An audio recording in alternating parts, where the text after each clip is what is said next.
Nos volvemos a encontrar aquí en la ruta al 2012. Esto es lo que usted verá hoy. ¿Qué zonas podrían ser amenazadas con un gran terremoto? A mí me preocupa el norte de Chile, el norte grande. Iquique es una ciudad que está situada sobre la plataforma litoral. Se espera un sismo de gran magnitud que tiene que estar entre los 8,5 y 8,8 grados en la magnitud de Richter.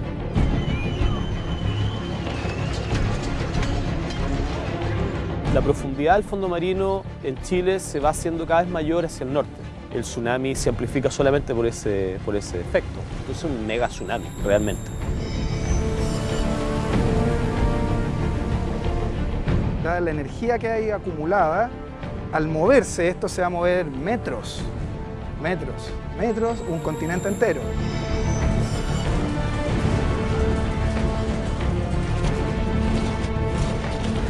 ¿Cuáles son los lugares de mayor riesgo en nuestro país? Hoy día hay ciudades como Arica, Iquique, Antofagasta, que tienen un conjunto de actividades relevantes en zonas de inundación.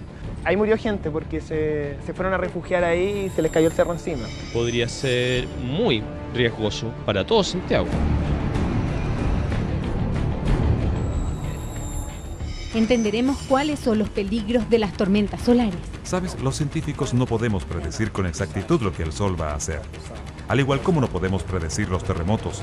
Salvo que tuvieras un techo de plomo arriba, no hay manera de protegerse o irte bajo tierra. Falta estudiar, falta estudiar. El Sol es la causa de todo, tal como te decía, la corriente del Niño en clima nos podría afectar desde comunicaciones, ¿no es cierto?, salud, corrosiones. ¿Cuáles son los desafíos para Chile? El mayor desafío claramente es la instalación de una red sismológica nacional. Porque yo no te digo, no ocupes zonas de inundación, pero no pongas un hospital en una zona de inundación, claro. O no pongas un colegio, o un jardín infantil, o un parque. En este capítulo revisaremos dos temas de gran relevancia: la actividad solar y sus riesgos y la actividad tectónica en el mundo, los temidos terremotos. Bien sabemos que en cualquier minuto y en cualquier lugar puede generarse un gran movimiento, más aún en Chile. Comenzaremos este capítulo con una preocupación real. ¿Dónde se podría generar el próximo gran terremoto en nuestro país? Hemos tenido una seguidilla de movimientos en la zona centro-sur del país. Los temblores tardíos por réplicas del 27 de febrero podrían mantenerse durante años.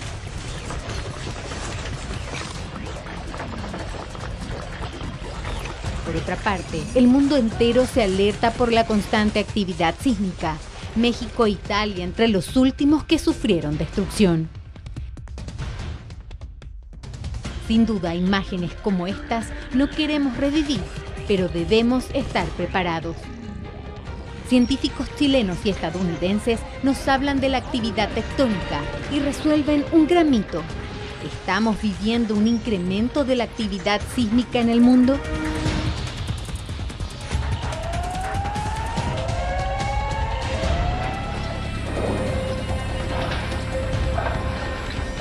La alerta ya está anunciada para el norte de nuestro país. Ya más de 100 años, 110 años y algo más de calma sísmica, con pequeños episodios como el terremoto de Huara. Claro. Pero pequeños episodios muy focalizados, y ahí hay acumulación de energía. Y cada día que pasa, cada año que pasa, se acumula más energía. Eso es inevitable, eso sí lo sabemos. Es como que yo te empiece a empujar y tú te resistas a que yo te mueva. Pero va a llegar un momento en que yo voy a aplicar tanta fuerza sobre tu persona que vas a salir desplazada hacia atrás mucho más que si hubieras cedido en el primer momento. Claro, eso es la placa de Nazca entrando a la Sudamericana. Claro, es este proceso. Aquí estamos nosotros, la placa sudamericana, con las personas viviendo la cordillera de los Andes, y esta es la placa de Nazca que se introduce hacia abajo. Bueno, esto está empujando, pero se resiste. Va a llegar un momento en que esto se va a romper.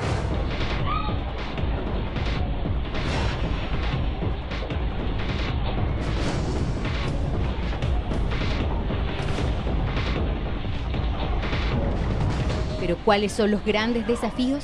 ¿De qué forma se está preparando la población? ¿Cuáles son los mayores riesgos para la zona que posiblemente se verá afectada por un gran tsunami? Iquique, norte de Chile. Una de las grandes preocupaciones para una ciudad como Iquique, que tiene el riesgo latente de un posible tsunami, es su geografía. ¿Ustedes están informados de cuáles son las zonas de riesgo ante un eventual tsunami? ¿Está eso claro? No, realmente no tengo. No. ¿Por qué? No, porque como yo me dedico a puro trabajar, ahí no me doy cuenta. Allá en el trabajo sí hacen simulacros, que tenemos que arrancar arriba al cerro. ¿Usted dónde vive? En Maule con Concepción. ¿Está en la zona de protección? Me imagino que sí. Ah, pero no lo sabe. No sería malo que se informe, ¿no? Sí, ¿no le asusta la eventual posibilidad de un gran terremoto acá? No, porque está de Dios. Está demarcado. Están todos marcados. Por ejemplo, la plaza. No, esta es zona de inundación. Zona de inundación. ¿Y usted vive en un sector de protección o vive cerca? Sí, lejos arriba, está asegurado. Ah, menos mal. ¿Usted siente que se ha informado de manera correcta? ¿Están todos bien informados del tema? Sí. La mayoría de la gente está informada, pero al parecer para los turistas sigue siendo difícil manejar información sobre cuáles son las zonas de riesgo de inundación.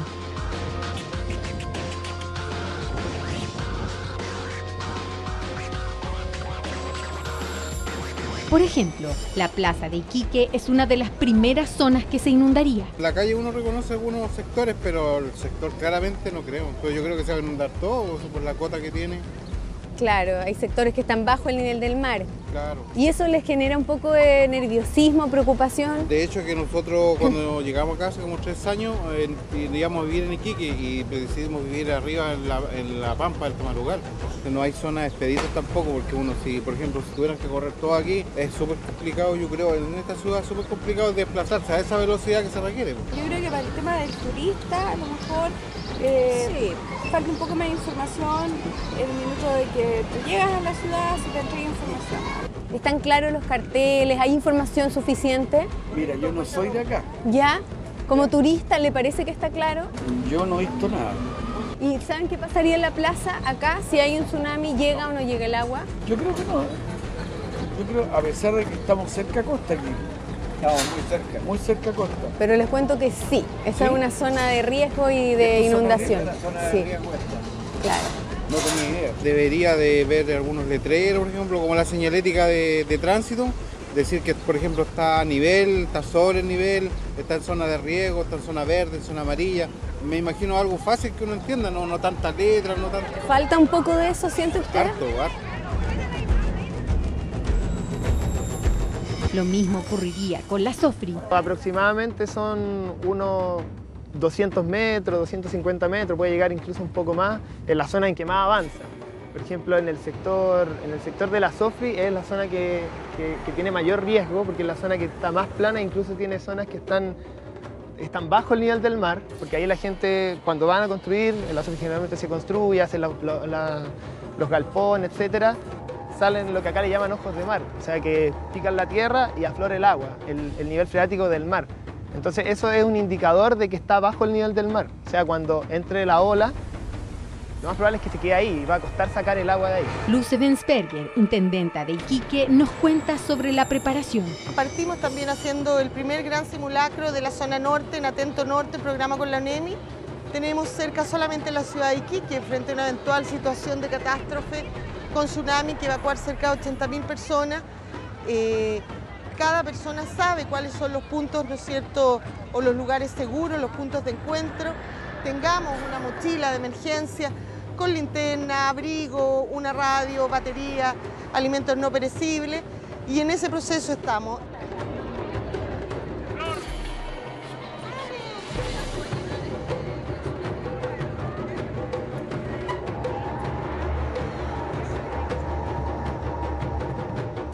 En el tema de señaléticas, ¿hay algún trabajo tal vez por hacer? Sin duda que en señalética hay mucho por hacer.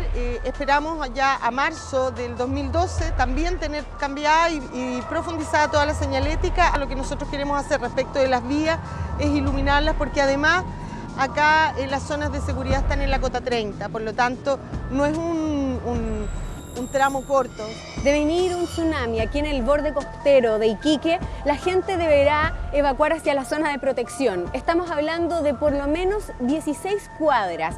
Es decir, muchos pueden que no tengan la posibilidad de evacuar porque se tiene que hacer entre 15 o 20 minutos hasta que llegue el mar. La otra posibilidad es buscar un edificio que haya quedado en buen estado después del terremoto y llegar al menos hasta el 8º piso. Esta es la carta de inundación de una ciudad como Iquique.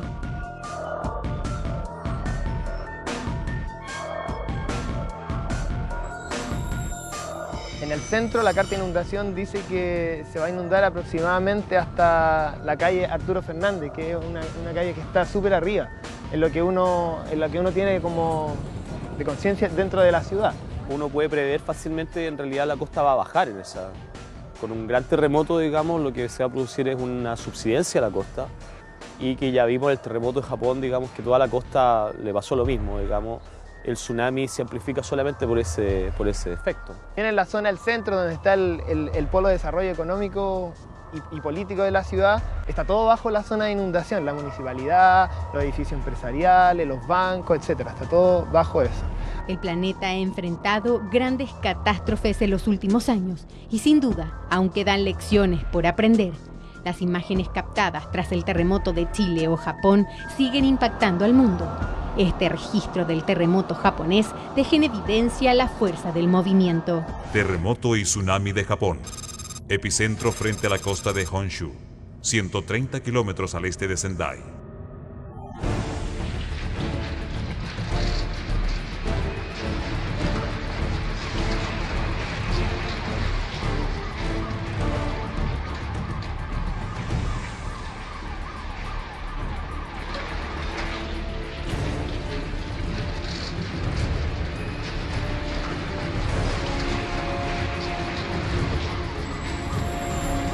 Y es que lo ocurrido en Japón se sitúa como el segundo terremoto más fuerte de la historia.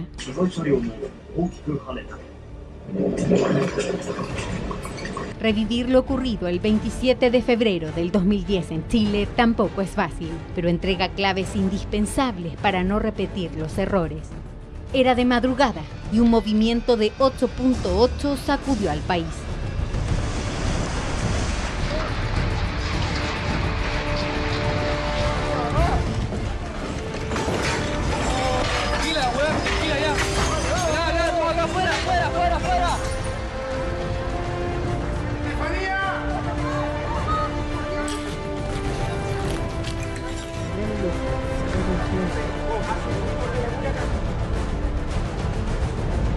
Justamente tras el cierre del Festival de Viña del Mar, artistas y público despavorido corría por las cercanías de la Quinta Vergara.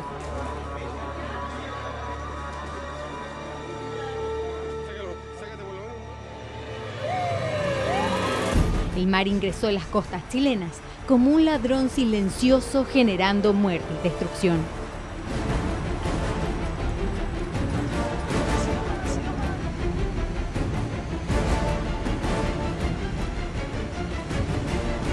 El mayor desafío claramente es la instalación de una red sismológica nacional, no solo sismológica, en realidad de observación de la tectónica activa, ¿no? Nosotros mantenemos una red observacional después del terremoto acá en Concepción. También tenemos equipo en el sur de Chile, pero son redes que están todas desconectadas entre sí, que no están en tiempo real tampoco, eso es otra cosa. O sea, los datos se toman y hay que ir a sacarlos en cierto momento, entonces eso nos sirve para un monitoreo en tiempo real. A partir del estudio, la comprensión de lo que pasó en Concepción, llevarlo hacia el norte de Chile, donde viene el nuevo terremoto, y también generar una norma sísmica nueva y nuevas recomendaciones, más bien como para disminuir el riesgo a lo largo de todo el país.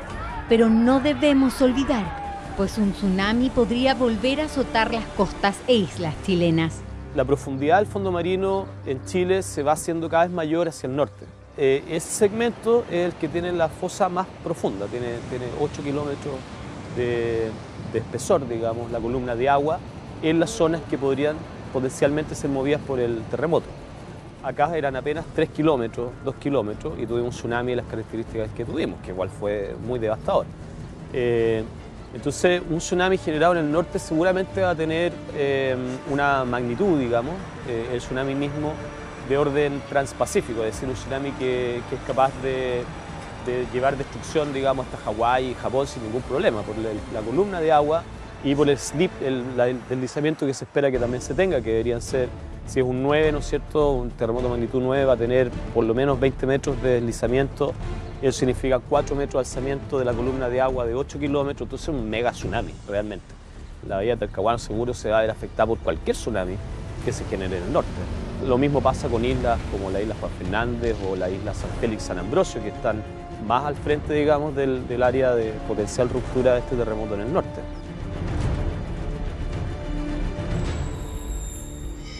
La experiencia vivida por Pedro Niada le cambió su vida por completo. Él junto a su familia tenían un hostal en la isla Juan Fernández. Recuerdo que fuimos a bucear con un amigo, un muy amigo mío de chico, que se fue a pasar unos 10 días con nosotros y estaba alojando con nosotros en nuestro hostal. Y yo no sentí el temblor. Sin embargo, el temblor sí se sintió en Juan Fernández. Nuestra casa, nuestro hostal, estaba situado a borde de mar, al borde del mar. Hubo una primera ola silenciosa, cosa que yo no sentí nada. Bueno, nuestras habitaciones estaban en el segundo piso y yo no sé cuánto rato pasó después de eso, muy poco tiempo, cuando vino el golpe fuerte y yo despierto cuando la casa se está torciendo. No podían creer lo que ocurría. El agua comenzó a entrar. Ya nada podían hacer. Gracias a esas piezas metálicas que sostenían las vigas, fue que la casa aguantó varios segundos, varios segundos, o sea, porque no fueron minutos, pero sí. Yo creo que si la casa no hubiese tenido eso, la casa se hubiese colapsado, se hubiese ido de una, se hubiera triturado, creo yo. Y como nosotros estamos prácticamente, digámoslo, como al medio de la bahía, con la ola cuando se devuelve, o sea, se devuelve y se junta con el otro lado. Y ahí la levanta, la agarra la casa y empieza, y el mar empieza a chupar, a llevarse todo, y la casa se tuerce, pero se mantiene, hasta que se quiebran las vigas, ¿no es cierto? Y ya sale la casa flotando. Yo salí de la habitación y entro a la habitación donde estaba Fabiana, mi esposa, con los niños, y Fabiana me dice, ¿qué está pasando? Y ahí como que digo yo, este es un tsunami, este es el tsunami.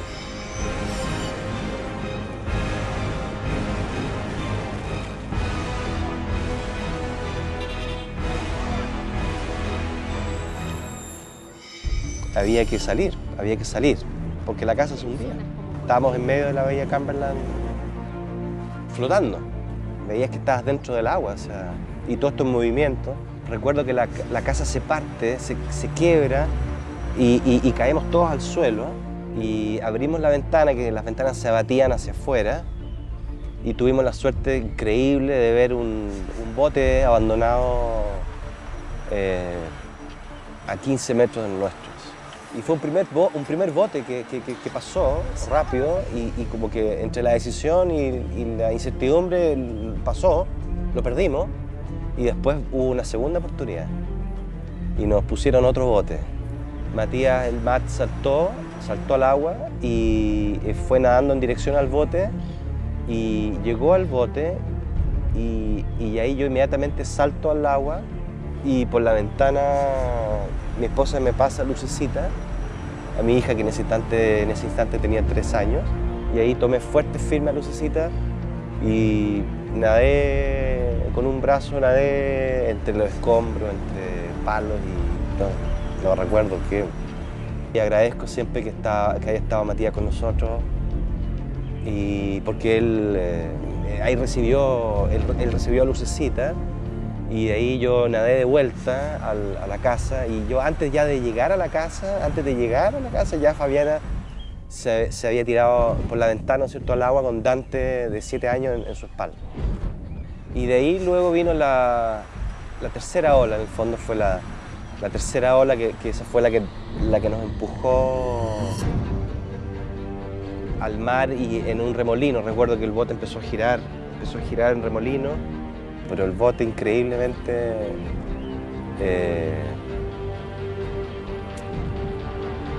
varó en posición perfecta.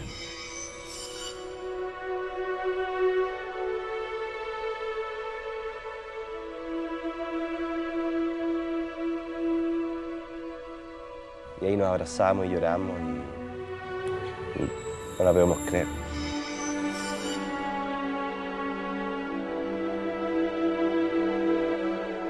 Bueno, estamos tratando de salir adelante acá en Santiago y con un pie aquí y un pie allá, y con los pies acá y el corazón allá. Y estamos construyendo también de vuelta en la isla. Y yo creo que el peligro es latente, o sea, como el planeta Tierra se está comportando hoy, que tienes terremotos y temblores y terremotos y desastres naturales en todos lados del mundo, ¿no? No descarto que pueda ocurrir otros. Ojalá que nunca ocurra nada en el norte. Pero si llegara a ocurrir, la ola perfectamente va a llegar de nuevo a la Juan Fernández. O sea, y Bahía Cumberland mira hacia el noreste. Sin duda jamás olvidarán ese día. Lo mismo ocurre con los habitantes de Dichato u otras zonas costeras que fueron arrasadas por el mar.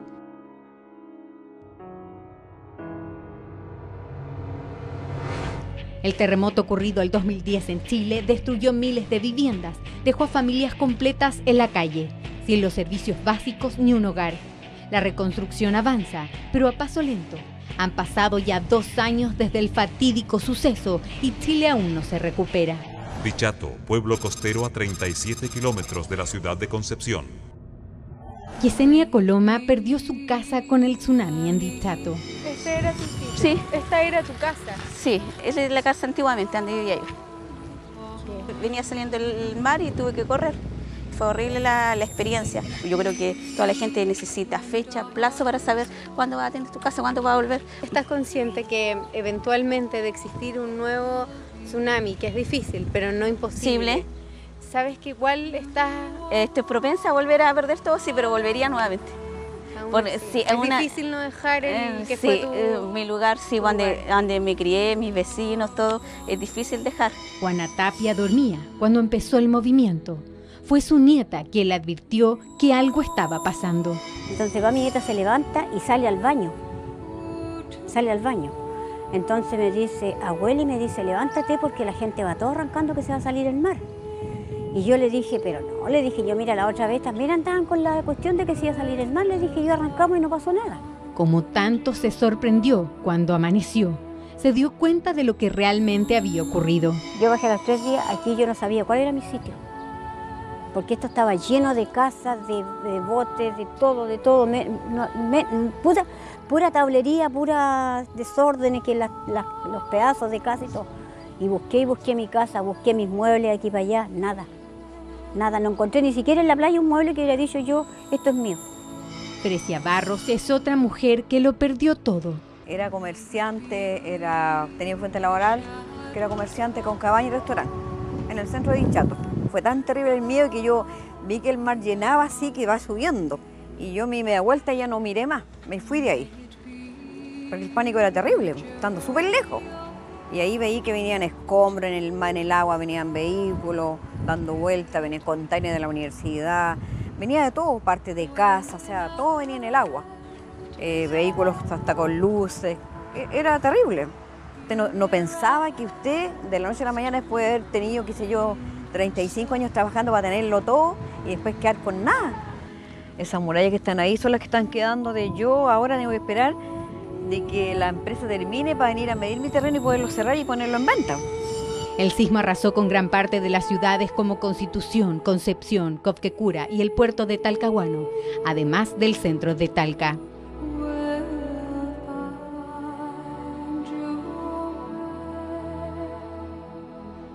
Las víctimas fatales llegaron a 525, cerca de 500.000 viviendas con daños severos y un estimado de 2 millones de damnificados. Sin duda el peor desastre natural que azota al país desde 1960.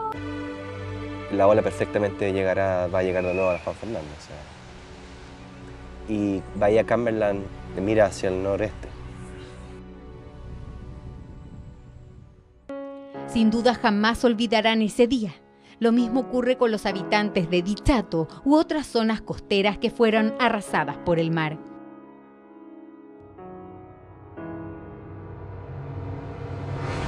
El terremoto ocurrido el 2010 en Chile destruyó miles de viviendas, dejó a familias completas en la calle, sin los servicios básicos ni un hogar. La reconstrucción avanza, pero a paso lento. Han pasado ya 2 años desde el fatídico suceso y Chile aún no se recupera. Dichato, pueblo costero a 37 kilómetros de la ciudad de Concepción.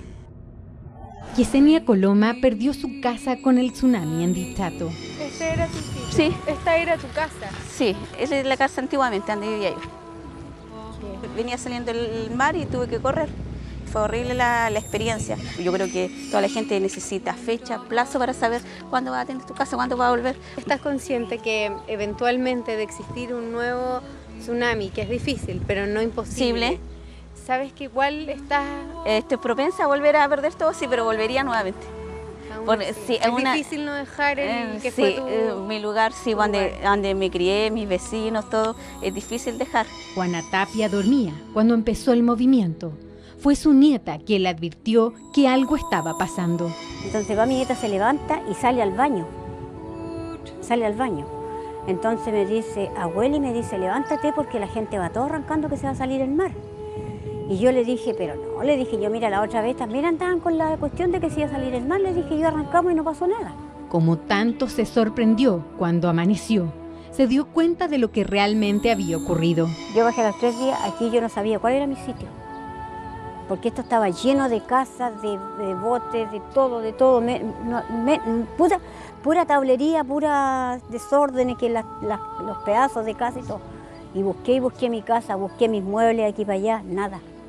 Nada, no encontré ni siquiera en la playa un mueble que hubiera dicho yo, esto es mío. Trecia Barros es otra mujer que lo perdió todo. Era comerciante, tenía fuente laboral, que era comerciante con cabaña y restaurante, en el centro de Dichato. Fue tan terrible el miedo que yo vi que el mar llenaba así, que iba subiendo. Y yo me da vuelta y ya no miré más, me fui de ahí. Porque el pánico era terrible, estando súper lejos.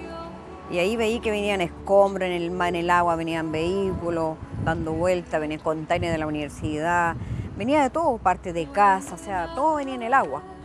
Vehículos hasta con luces, era terrible. Usted no pensaba que usted de la noche a la mañana, después de haber tenido, qué sé yo, 35 años trabajando para tenerlo todo y después quedar con nada. Esas murallas que están ahí son las que están quedando de yo, ahora tengo que esperar de que la empresa termine para venir a medir mi terreno y poderlo cerrar y ponerlo en venta. El sismo arrasó con gran parte de las ciudades como Constitución, Concepción, Copquecura y el puerto de Talcahuano, además del centro de Talca.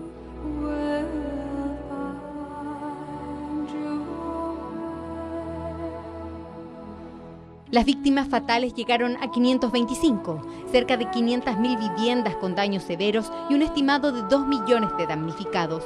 Sin duda el peor desastre natural que azota al país desde 1960.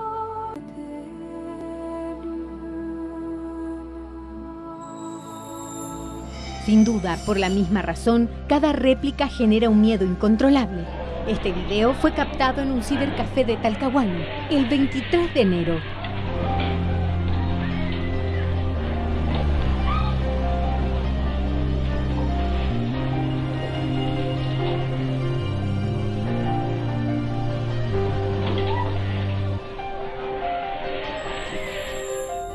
En la ciudad de Concepción también hubo gran destrucción, grietas, caídas de puentes y edificios y hundimiento de terreno. Y es que el evento telúrico que sacudió a Chile está entre los 5 más grandes terremotos registrados en la historia del mundo.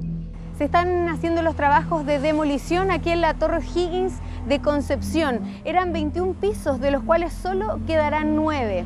Según estudios de ingeniería, esta construcción debió hacerse pensando en suelos de tipo 3 y no 2. Los resultados están a la vista. Fue incredulidad, digamos, porque Nunca pensé que este edificio, que había sido construido el 2008 y 2009, había terminado la construcción y 6 meses antes del terremoto nos estaban entregando las oficinas. Era para no creer, digamos, que un edificio tan nuevo estuviera tan dañado. Aquí salta a la vista la ineficiencia legislativa. Las inmobiliarias y las constructoras prácticamente se autorregulan. Las direcciones de obras municipales son receptoras de papeles y no son fiscalizadoras en el terreno de las obras. Entonces hay muchos vacíos y además, digamos, que ir a la justicia y demandar las reparaciones es un camino demasiado largo. Con el terremoto ahora el Ministerio de Obras Públicas está impulsando un plan como para renovar la norma sísmica, para hacer estudios, recomendar estudios nuevos, ¿no es cierto?, investigación tanto de ingenieros principalmente, pero también sismólogos y geólogos. Y también se va a sugerir que cualquier nuevo edificio también haga su propio estudio acerca de las condiciones del suelo en las cuales se está desarrollando. Sabemos que un nuevo terremoto podría afectar al norte del país, pero aún no estamos del todo preparados. Por ejemplo, en Huasco, el hospital se encuentra a tan solo metros del mar. Teóricamente estaríamos bajo cota y por eso nosotros tenemos que evacuar. Huasco puntualmente está en la zona de inundación, en la zona de subducción, por lo tanto está expuesto como cualquier ciudad de Chile. Se está trabajando para su reubicación, pero la naturaleza no avisa. No sabemos todavía cuándo empieza la construcción, pero la decisión está tomada, viene el nuevo hospital y estamos en la fase de definir el lugar físico. Porque yo no te digo, no ocupes zonas de inundación, pero no pongas un hospital en una zona de inundación, claro, o no pongas un colegio, o un jardín infantil, o un parque. Según el geógrafo Felipe Lobos, tras el terremoto del 2007 en Tarapacá, no se ha tomado conciencia. Y hoy el norte es una zona que se encuentra bajo amenaza. Yo la verdad es que no sé si se tomó tanta conciencia porque con los años ha aumentado la oferta inmobiliaria y ha aumentado el flujo de personas que ha venido también a la ciudad, que es lo que en el fondo motiva el crecimiento de la ciudad. O sea, hay harto riesgo de remoción en masa, que esa es la palabra, el término correcto, en todo el farallón costero. Y esta carretera está dentro del farallón costero. Igual hay intentos para poder frenar el tema, como no sé si ustedes vieron que encementaron en algunas partes, ponen respiraderos. Eso es una extracción de árido que la CONAMA cerró el 2009 por extracción de árido. Como ustedes pueden ver ahí, se ha comido casi todo el cerro. Entonces, ahí sí hay harto riesgo de remoción en masa. El problema, igual acá el riesgo más fuerte en cuanto a remoción en masa es... Yo creo que van a ser como derrumbes locales, me atrevería a decirlo, porque las remociones en masa que son peligrosas es cuando la tierra se convierte en un fluido, es cuando llueve en el fondo, acá no llueve mucho. También afirma que la carretera zigzag que une la ciudad de Iquique con Alto Hospicio podría significar un peligro real para la población. No se va a caer el cerro entero y va a tapar la ciudad, eso no va a pasar. Pero esa carretera es un riesgo real. Sí, es un riesgo. Eso es, en sí, es un riesgo.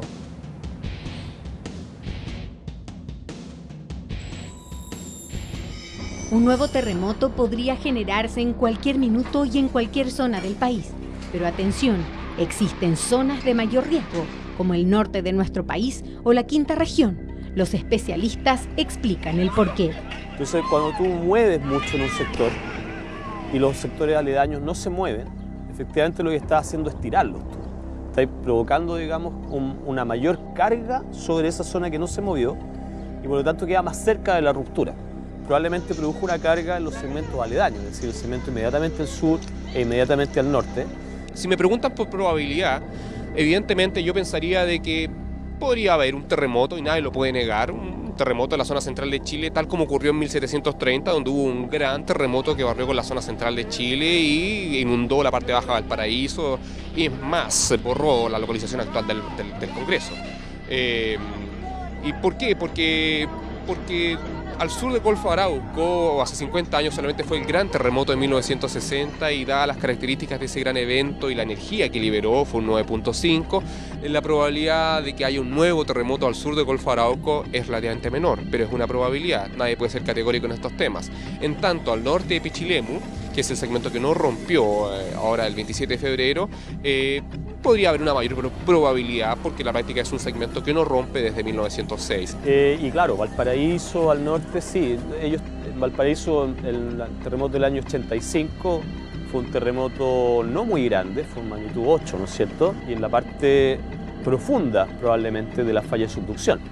Entonces, la ocurrencia de este terremoto es muy probable que sí haya cargado las partes más superficiales de la falla de subducción, que no han sido rotos desde el año 1906, desde el gran terremoto de Valparaíso.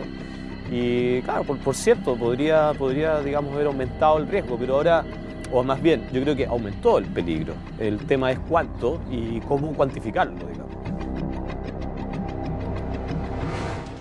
Pero los cálculos pueden fallar fácilmente. Bien lo saben quienes jamás esperaron que el gran terremoto se diera en el sur de Chile y no en el norte del país. Bastante el terremoto del Maule, esa para todo el mundo, digamos, era la gran laguna sísmica del planeta prácticamente. Y se estaban instalando equipos hace ya varios años, decenas de 10 años por lo menos, 15 años. Colegas de la Universidad de Chile, Diana Comte, ¿no es cierto?, ya tenía redes instaladas funcionando en esa zona con el claro compromiso, digamos, de monitorear un segmento sísmico que estaba a punto de romper. Claro, después resultó que la laguna sísmica que sí tenía el mayor potencial era esta de acá y nadie lo había considerado mucho. Entonces ahí hay un poco un tema también de cómo se evalúa cuál es la laguna que está lista para romper. Pero claro, hoy día, después del terremoto de acá del Maule Concepción, efectivamente ya en Iquique está lleno de equipos. Hay mucha gente, digamos, hay consorcios de instituciones internacionales de Alemania, de Francia, de Estados Unidos y de Chile que están trabajando en conjunto justamente para tener un monitoreo instrumental muy fino de esa laguna. Sin duda, en los últimos años las placas tectónicas se han movido y no fue solo Chile. Casi justo un año, un terremoto de 9 grados sacudió a Japón.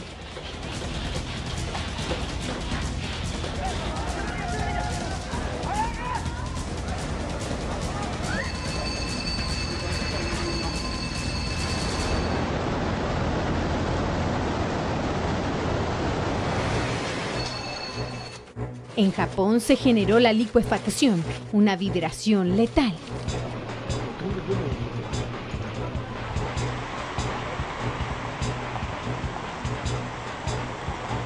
Hay un concepto fundamental que produce gran destrucción a nivel de sismo.